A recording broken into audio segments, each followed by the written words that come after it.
Hello everyone, welcome back to the channel. Today we are diving deep into one of the most striking and controversial events in the ongoing Russia-Ukraine war, an attack that has captured the attention of the entire world. Ukrainian drones recently struck the massive Ryazan Oil Refinery in Russia, an industrial complex valued at over $1.5 billion. The strike not only disrupted Russia's fuel supply chain but also opened a wider conversation about the effectiveness of modern drone warfare, the vulnerabilities of critical infrastructure, and the future of energy and security in this conflict. In this detailed review, we will examine this incident from all angles, looking at the external impact on the refinery and surrounding areas, the interior vulnerabilities that were exposed, the performance of both the Ukrainian drone fleet and Russian defense systems, the safety features, or lack thereof, built into such facilities, the unique selling points of this strategy from Ukraine's perspective, the hidden cost or price Russia is paying beyond just dollars, and finally, a conclusion about what this means for the war moving forward. On the exterior level, the Ryazan refinery is not just another industrial plant. It is one of Russia's most advanced oil processing facilities, supplying fuel not only to domestic regions but also to lucrative export markets. From the outside, this facility is a sprawling complex of tall distillation towers, vast networks of pipelines, fuel storage tanks, and heavy machinery that stretches across acres of land.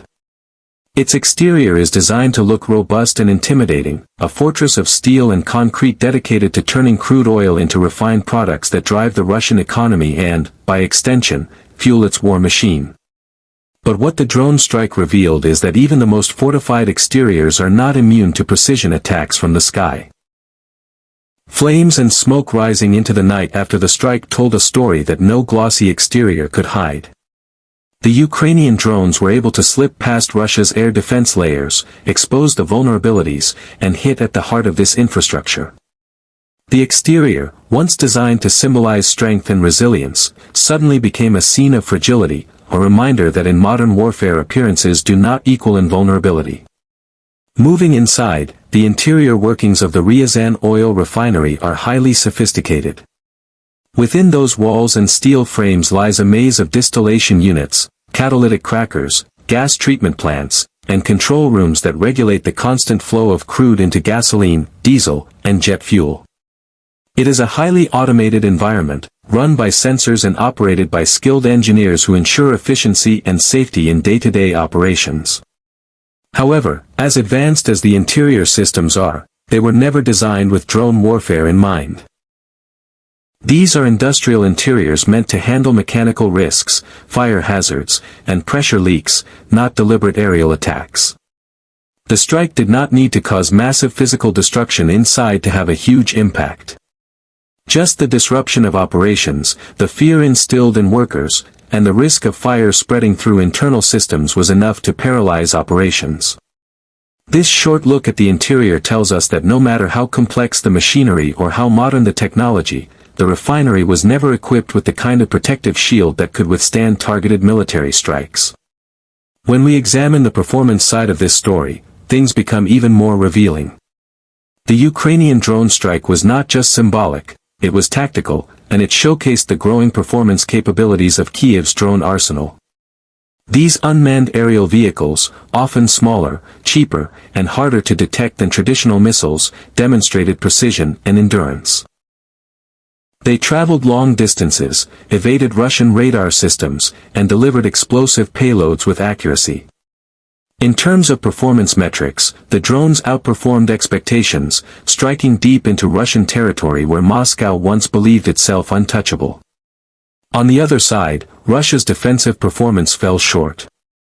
Despite billions spent on air defense systems like the Pantsir S-1 and S-400, drones still penetrated the shield.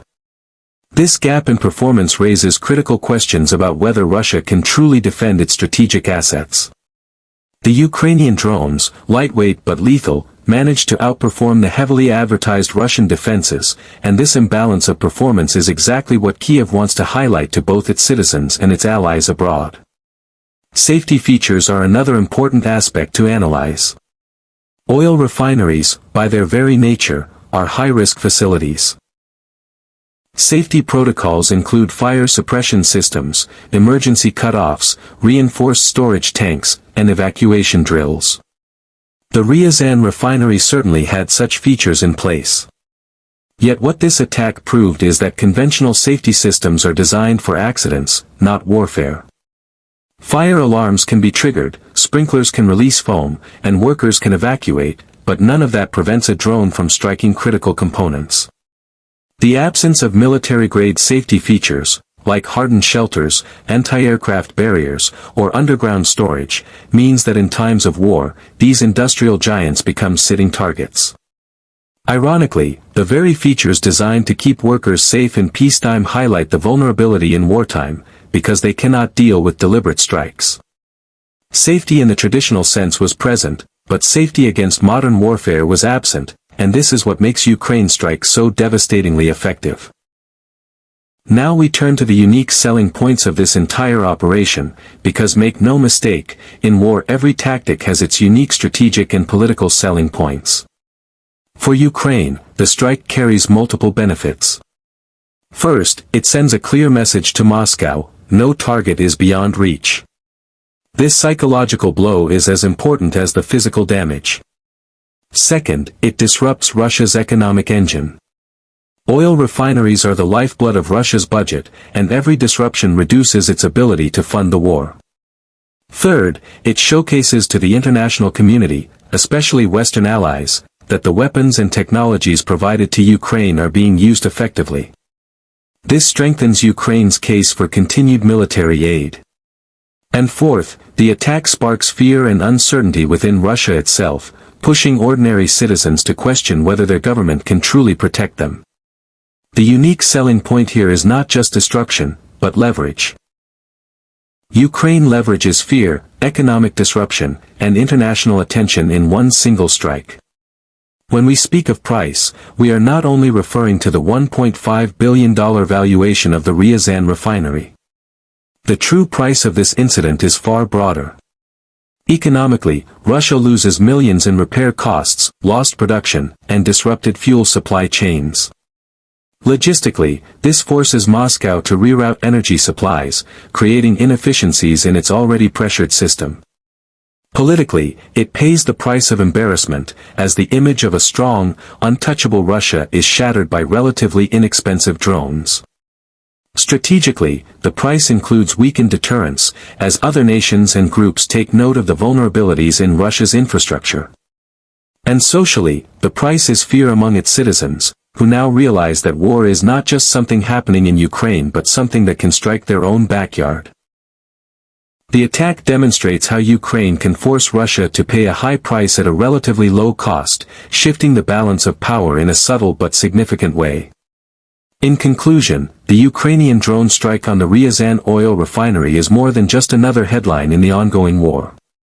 It is a case study in modern asymmetric warfare.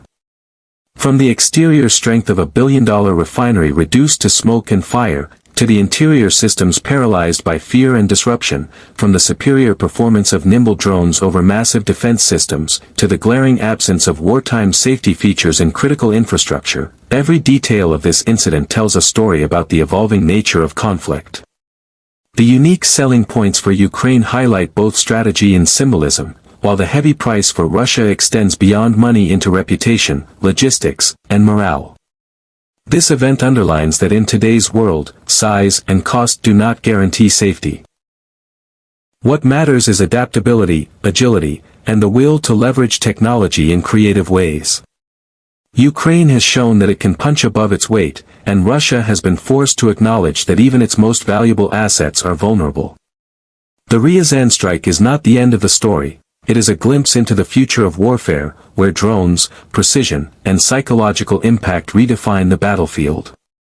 As this conflict continues, both sides will adapt, but the world has already learned an important lesson: the balance of power is no longer determined only by who has the largest army, but by who can strike with intelligence, precision, and purpose.